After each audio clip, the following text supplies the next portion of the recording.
Hello everyone and welcome to Fifth North. I'm Demir and today I'll be addressing one of the things that I don't like about my Vitpilen 401. As you might remember from my 5 things I don't like about my Vitpilen 401 video, if you haven't had a chance to check that out yet, click right here to see it. I don't like the graphics package on the 2019 and earlier models. Specifically, I don't like the high-vis yellow. You've got some on the body, you've got some on the tail, on the outside of the radiator caps, and then also on the wheels themselves. I'm not a really big fan of it, so I wanted to go ahead and change that up a bit. So my plan is to wrap the bike, and I actually went a little bit wild with the color scheme, but hey, I want the bike to grab attention, so this is actually going to do just that. Let's go ahead and dive in. First step is to remove all the current graphics on the bike. As you know, the previous owner already removed the stickers on the wheels, so all I had to do was remove the long stripe that goes along the body and the big sticker that covers the sides of the fuel tank. Next, I went through and cleaned all the surfaces to remove any residue left by the stickers and to remove any dirt that might have been on the panels. Now it's time to cut the vinyl. I decided to go with an abstract urban camo design and decided to use red, white, black, and gray all in a gloss vinyl. So now that the vinyl is cut, it's time to install the pieces one by one. Now typically when you're wrapping a bike or a vehicle, you'll have one large sheet of vinyl or printed vinyl that you will install all at once. The reality of it is I'm not professionally trained and I don't have the skill to actually wrap a bike, and I don't have the tools to actually print or make that big of a sheet. But what I do have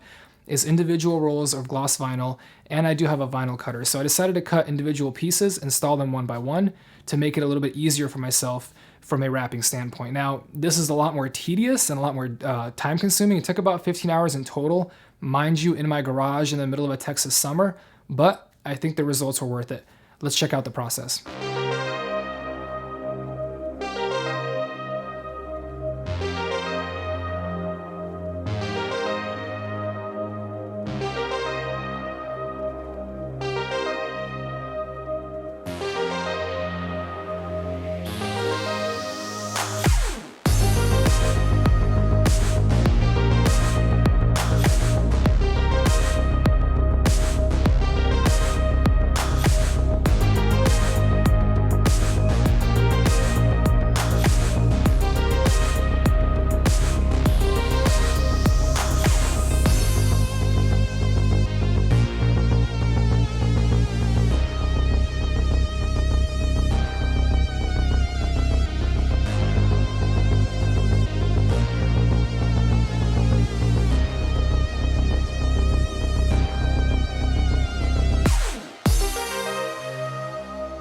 After wrapping the body, I decided to add the rear seat cover from Husqvarna and decided to wrap it as well to match the rest of the bike. The install is fairly straightforward. All you have to do is install these little metal clamp looking things into the holes and then drive the plastic screws and you're good to go. Alright, so for the final steps, it's going to be the fine details. I decided to add in my company logo or my channel logo, as well as the 401 bike logo, and on top of that, obviously, you gotta have clout for the gram, so I went ahead and added my social media to the front of the bike. Here is a reminder of what the bike looked like in stock form. As you can see, it's got the tall, funny looking mirrors as well as all the high-vis yellow accents. Big shout out to the previous owner, my friend Ty, who actually already replaced the mirrors with nice bar end ones, and now I've gone in and replaced the graphics with a whole new wrap.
All right, so that's it from a wrap perspective. I'm actually really happy with how it turned out, especially considering that I'm not professionally trained to do wraps or anything like that.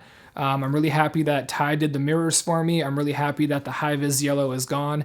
And I really think this looks a lot more fun, a lot more exciting, and it's a lot more attention-grabbing. Plus, it does represent Fifth North as well, so I do like that. But this is only the first step. As you guys know, this is only one out of the 5 issues that I addressed in my previous video. So there's 4 more things that I do need to change on the bikes. There's plenty more videos to come.